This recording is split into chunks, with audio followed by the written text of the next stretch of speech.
남들과 다른 방법으로 사는 데는 용기가 필요합니다.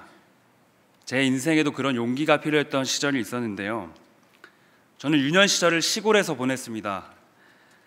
시골이다 보니까 여름에는 물총 이런 거 쏘고 놀고, 가을에는 잠자리 같은 거 잡고 놀았습니다.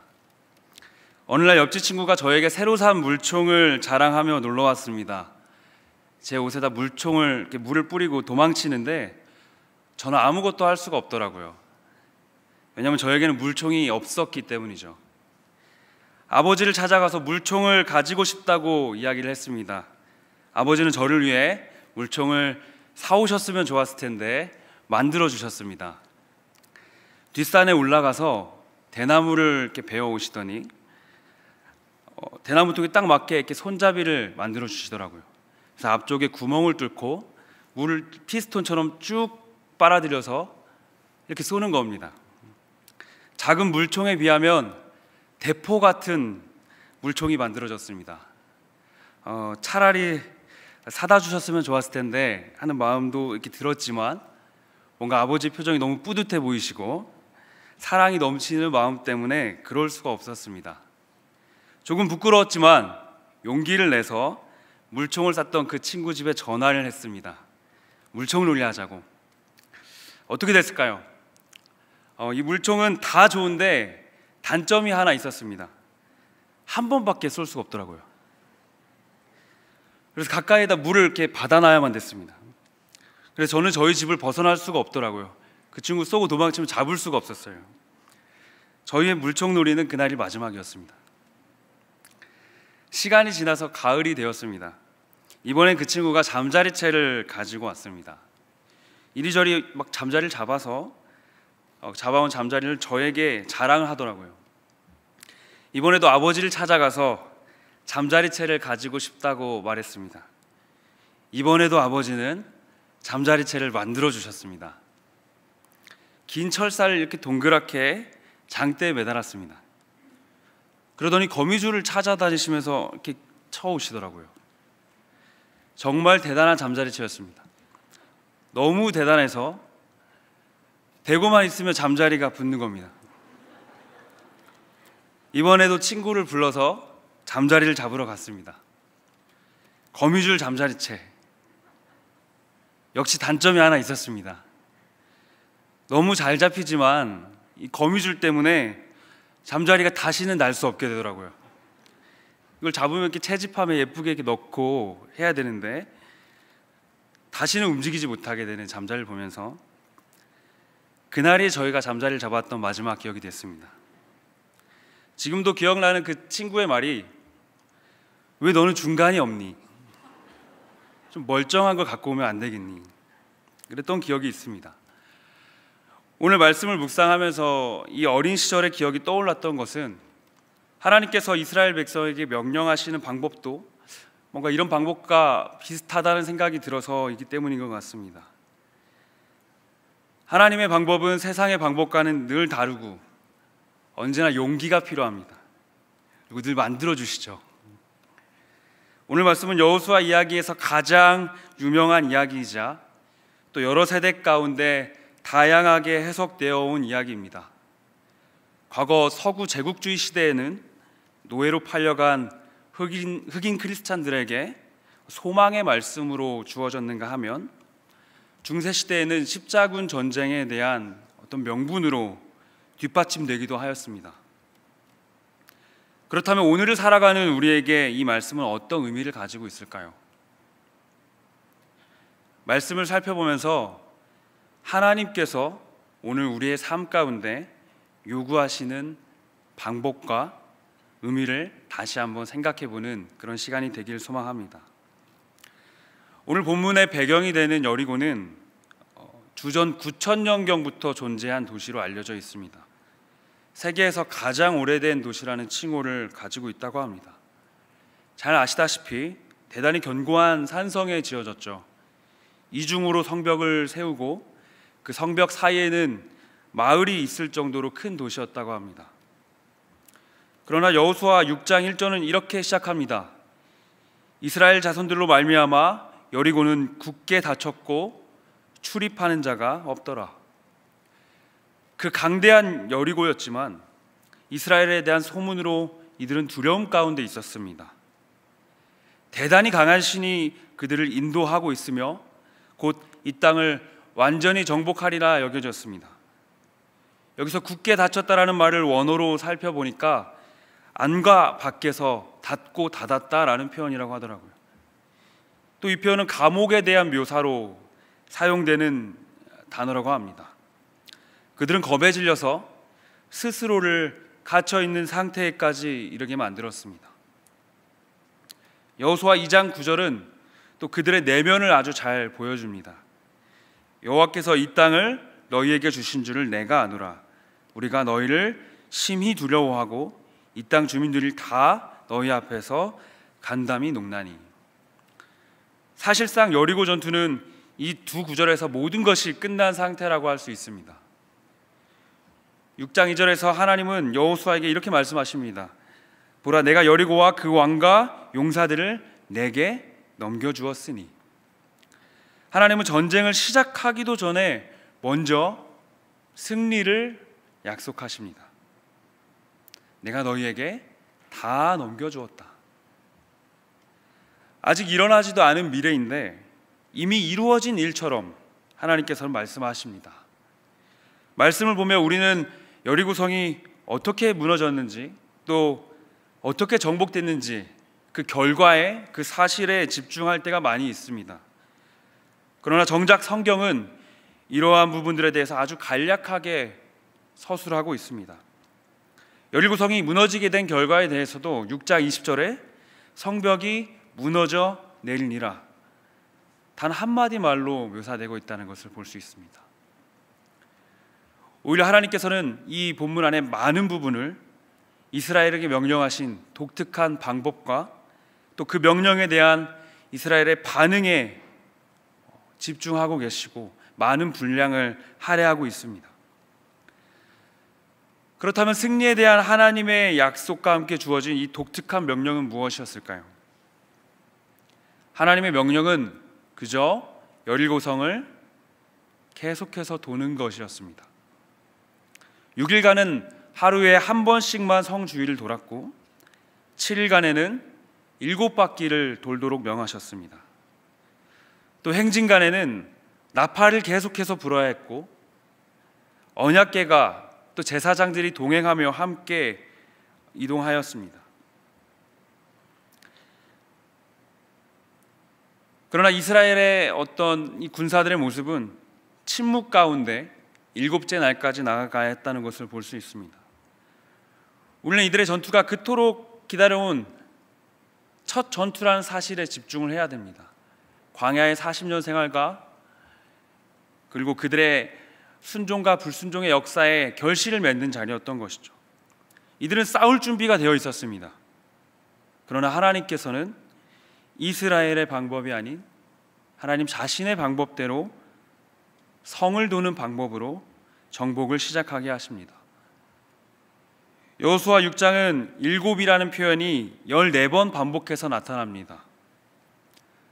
특별히 7째 날에는 7번을 돌고 7명의 제사장이 7개의 나팔을 불 것이다 라고 말하고 있습니다. 이는 하나님께서 정복의 시작부터 끝까지 모든 전쟁을 직접 이끌어 가시고 완성하신다라는 것을 보여주는 것이죠. 이스라엘로 하여금 이 약속의 땅은 그들이 차지해내는 것이 아니라 하나님께서 주신 것임을 잊지 않도록 하기 위해서입니다. 행진하는 내내 그들 가운데 들리는 나팔 소리와 언약궤의 모습은 하나님이 이 모든 정복의 중심에 임재하시고 이끌어 가심을 보여줍니다. 하나님께서 승리를 확신시켜 주시고 모든 여정 가운데 동행하신다는 것은 어떤 기분일까? 본문을 묵상하며 함께 그 대열로 들어가 걸어보는 상상을 해보았습니다. 저 멀리서 나팔 소리가 들리고 그 누구와도 대화하지 않고 침묵을 지키며 한 걸음 한 걸음 걸어가고 있습니다. 저 멀리 보이는 언약궤를 믿고 걸어가면서도 저 성벽 위로 보이는 무장한 여리고의 군인들이 보입니다. 숨막힐 듯한 이 대치 상황에서 일주일이라는 시간이, 그것을 도는 하루라는 시간이 참 길게 느껴집니다. 하나님께서 그간에 보여주신 일들을 신뢰하고 있지만 아무것도 없는 광야에서 구름 기둥 불 기둥으로 함께 하시고 만나와 메추라기로 이 자연현상으로 함께 하셨던 그 축복들은 누렸지만 실제 눈앞에 보이는 적들 앞에서조차 이렇게도 무방비하게 걸음을 이어나가는 것이 괜찮을지 불안하게 느껴집니다. 주어진 약속을 붙잡고 가고 있지만 여전히 그 과정은 쉽지 않은 것 같습니다. 자, 다시 오늘날의 일상으로 돌아와서 같은 시선으로 우리 삶의 자리를 한번 돌아봤으면 좋겠습니다. 하루하루를 살아가는 일상이 마치 여리고성을 빙빙 돌아가는 것처럼 건조하게 느껴질 때가 있는 것 같습니다. 하나님의 약속을 붙잡고 살아가는 이 신앙이지만 내 삶 전부를 내던질 수 있는 것인지 의심이 들 때가 있고, 문득 시선 가운데로 들어오는 여리고의 그 병사들과도 같은 거대한 여리고성 같은 현실을 직면합니다. 그럴 때마다 확신에 찼다가도 우리의 걸음을 계속해서 멈칫하게 됩니다. 우리 성도님들은 어떠신가요? 여리고성 하나 정도는 하나님의 크심 앞에 비할 수도 없는 작은 존재임을 우리가 알고 있지만, 그래서 하나님은 그 여리고성의 존폐보다 우리에게 주신 명령과 순종의 삶에 더 관심을 기울이고 계심에도 그 걸음 가운데 하나님을 놓치고 마는 것이 우리의 믿음인 것 같습니다. 이 모든 것을 아시는 하나님께서 이들의 약함을 아시고 이들의 걸음 가운데 주신 방책들이 있습니다. 우리 다시 한번 이들의 행진을 살펴보면서 우리 삶의 지금 걸음에서 기억해야 할 두 가지를 함께 한번 결단해 보았으면 좋겠습니다. 성벽 밖을 잘 걷는 방법, 그 첫 번째는 무엇인가? 자기 소리에 침묵하며 걸어가자입니다. 자기 소리에 침묵하며 걸어가자. 여호수아 6장 10절은 이렇게 말합니다. 여호수아가 백성에게 명령하여 이르되 너희는 외치지 말며 너희 음성을 들리게 하지 말며 너희 입에서 아무 말도 내지 말라.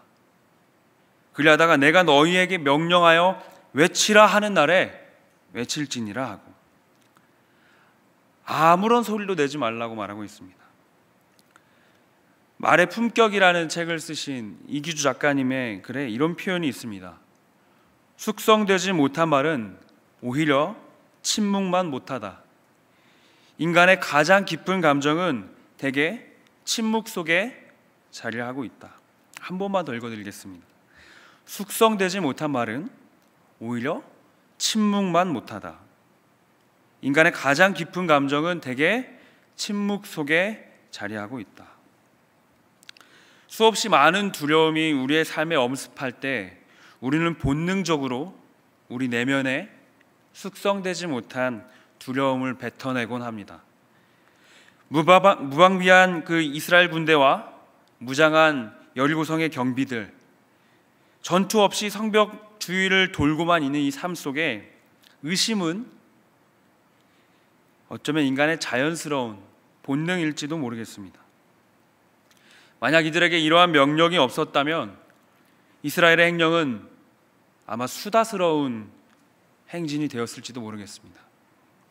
자기 안에 있는 소리를 마음껏 배설하고 다른 이의 소리에 함께 공명하여서 두려움의 씨앗이, 의심의 씨앗이 자라가고 싹이 트고 성장합니다. 어느샌가 대열을 이탈하는 사람이 발생했을지도 모르겠습니다. 사랑하는 성도님들, 자기의 소리를 내기 시작할 때 하나님의 소리가 작게 들리기 시작합니다. 자기의 소리를 줄이기 시작할 때 하나님의 소리가 비로소 들리게 됩니다. 우리의 신앙의 수많은 잘못들도 이러한 내면의 동요가 터져 나오는 것에서부터 비롯되지 않습니까? 성벽 밖을 계속해서 걸으며 우리 안에 수많은 소리가 들리기 시작할 때 우리의 순종에 의문이 생기기 시작합니다. 순종에 의문이 생길 때 우리의 걷는 이 모든 행렬이 그 현상 그대로 무가치하고 아무런 의미 없이 느껴집니다. 마침내 약속조차 우리 가운데서 잊혀져 가고 희미해지게 됩니다. 결국에는 이 대열을 떠나고야 마는 것입니다. 우리 안에 이런 아픔이 없기를 바랍니다. 사랑하는 성도님들, 우리에게 주신 이 선명한 약속이 우리 가운데 있습니다. 그리고 하나님의 방법은 언제나 우리의 삶에 세상과는 다른 방법으로 주어집니다. 우리의 소리가 하나님의 소리보다 결코 커질 수 없습니다. 행렬은 걸어가며 비록 나는 침묵 가운데 있지만 저 멀리서 들려오는 그 나팔 소리는 하나님이 여전히 이 행렬 가운데 함께 계심을 의미합니다. 우리는 그 나팔 소리 가운데 하나님이 반드시 승리하시려는 그 음성을 들을 수 있어야 합니다. 또 저 멀리 앞서가는 언약궤의 모습을 보면서 이미 하나님께서 이루신 승리의 약속이 우리 가운데 있는 것으로 볼 수 있어야 합니다. 그렇다면 오늘 이 성벽 밖을 걸어가는 우리에게 나팔 소리는 과연 무엇일까?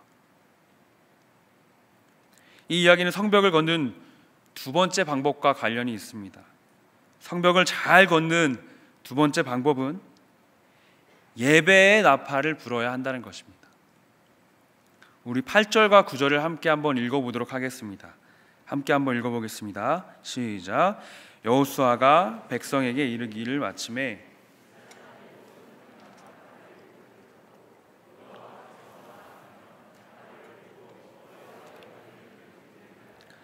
그 무장한 자들은 나팔 부는 제사장들 앞에서 행진하며 후그는 궤 뒤를 따르고 제사장들은 나팔을 불며 행진하더라. 아멘. 매일의 행진 가운데는 지속적으로 나팔을 불어야 했습니다.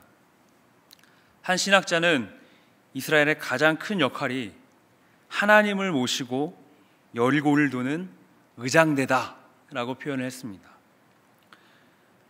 여호수아 6장 3절의 말씀에 따르면 이스라엘을 모든 군사로 묘사됩니다. 이들 모두가 군대라고 묘사가 되는 것이죠. 이스라엘의 정체성은 군대입니다. 그러나 그들의 역할은 전투병이라기보다는 군의 사기를 북돋고 승전을 축하하는 의장대와 같습니다. 반드시 침묵해야 할 이스라엘의 소리가 있었지만 반드시 이어가야 할 이스라엘의 소리도 있습니다. 끝없이 울려 퍼지는 이 나팔 소리를 들으며 하나님의 승리의 음성을 들을 수 있고 또 자꾸만 튀어나오려 하는 자기의 소리를 삼킬 수 있는 것입니다. 그렇다면 오늘 우리의 삶에 들리는 이 나팔 소리, 언약궤의 모습은 어떻게 나타날까? 그것이 바로 예배입니다. 단 한순간도 멈춰서는 안 될 우리의 나팔 소리, 그것은 바로 예배의 소리입니다. 이 예배의 소리는 보이지 않는 그 기다림의 시간 속에서도 이렇게 선포하고 있습니다. 하나님이 우리 가운데 계신다. 하나님의 약속이 이미 우리 가운데 이루어졌다. 그런 의미에서 오늘 함께 이 나팔을 불기 위해 오신 우리 모든 성도님들을 축복합니다. 우리의 예배를 통해 하나님께서 높임을 받으십니다. 늘 우리 삶 가운데 하나님이 우리 가운데 계신다. 승리의 약속은 이미 성취되었다. 그렇게 외침이 가득하기를 소망합니다. 그것이 이 내 안의 소리를 침묵시키는 비결입니다. 대학 2부가 이번 겨울 수련회 가운데 참 많은 은혜를 누렸습니다. 제가 대학 2부 담당입니다. 네. 많은 청년들이 늦게까지 집회를 했는데 아침 일찍 일어나가지고 묵상을 하러 이렇게 모이더라고요. 그 시간을 좀 자율로 뒀는데 많은 청년들이 함께 모여서 되게 놀랐습니다. 그래서 기특한 마음에 다가가서 물었습니다. 어떻게 이렇게 일찍 일어났냐, 이렇게 늦게까지 집회를 했는데. 그러니까 그 친구가 이렇게 말을 하더라고요. 닭소리 때문에 깼어요.